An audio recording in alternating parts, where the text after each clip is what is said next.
दाऊद ने अपने आप को प्रभु में बलवंत किया और फिर क्या किया? बाइबल में लिखा है, दाऊद 7वीं आयत, याजक से कहा एपोद को मेरे पास लाओ। तब एपोद को दाऊद के पास ले आया।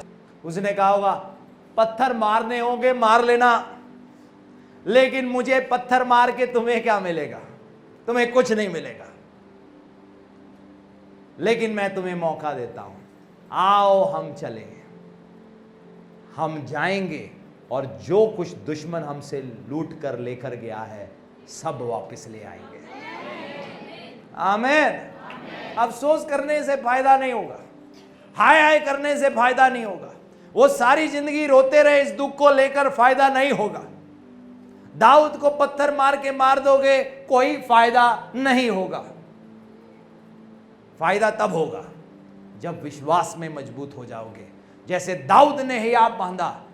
अगर आप भी हियाब बांधोगे, दाऊद ने हियाब बांधा होगा और फिर लोगों से भी प्रभु की बात बताई, एपोद पहना, प्रभु का चेहरा निहारा और आकर उनसे कहा प्रभु हमारे साथ है, हम जाएंगे और जो दुश्मन हमसे लूट लेकर गया सब कुछ वापस ले आएंगे।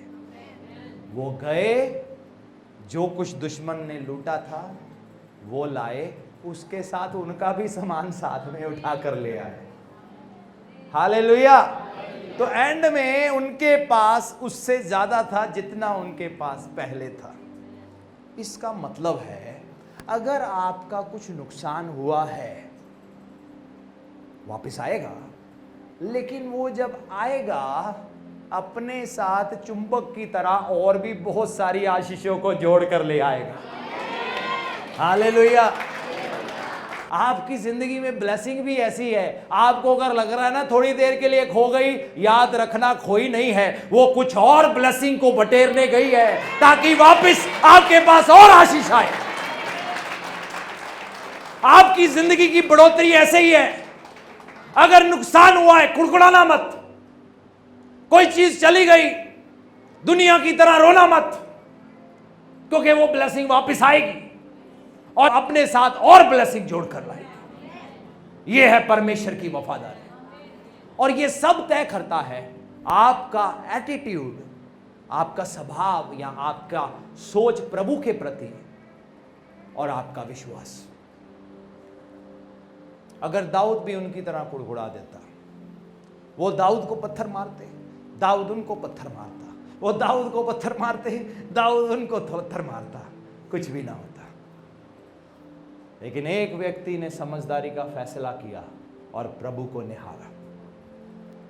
आपके दाएं बाएं लोग हो सकते हैं एक दूसरे को पत्थर मार रहे हैं या आपको पत्थर मारने को पड़ रहे हैं, उनके पत्थरों पर गौर मत करना, उनकी धमकियों पर गौर ना करना।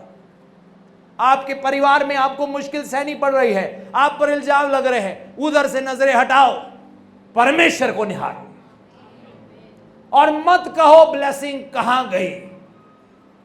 ब्लेसिंग और ब्लेसिंग को जोड़ने के लिए गई है, घूम फिर के वापस आएगी। क्यों ना प्रभु की उपस्थिति में परमेश्वर के लिए ताली बजाएं, परमेश्वर का धन्यवाद करें, क्योंकि परमेश्वर वफादार है।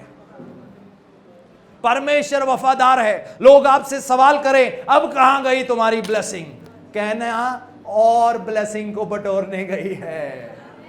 अब कहां गई तुम्हारी आशीष, मेरी आशीष और आशीषों को ढूंढने गई है और लेकर आएगी और कई गुना बढ़ जाएगी। मेरी जिंदगी में अगर कुछ भी जाता है घूम के फिर वापस आता है, लेकिन उतना नहीं आता, हमेशा बढ़ोतरी के साथ आता है। आमीन।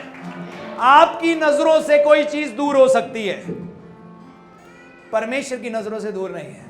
आपका पैसा चला गया, आपको दिख नहीं रहा, प्रभु कह रहे मैं देख रहा हूं। उसकी जेब में गया, अब उसकी जेब में गया, अब उसकी जेब में गया, अब उसके बैंक में गया, अब उसके बैंक में गया, अब उसकी दुकान में गया, अब घूम के व्यापार गया। कोई नहीं, मैं रास्ता बना रहा हूं, मैं रास्ता बना रहा हूं। ये घूमता घूमता घूमता घूमता बढ़ता बढ़ता बढ़ता बढ़ता वापिस तुम्हारे झोले में आएगा। आमीन।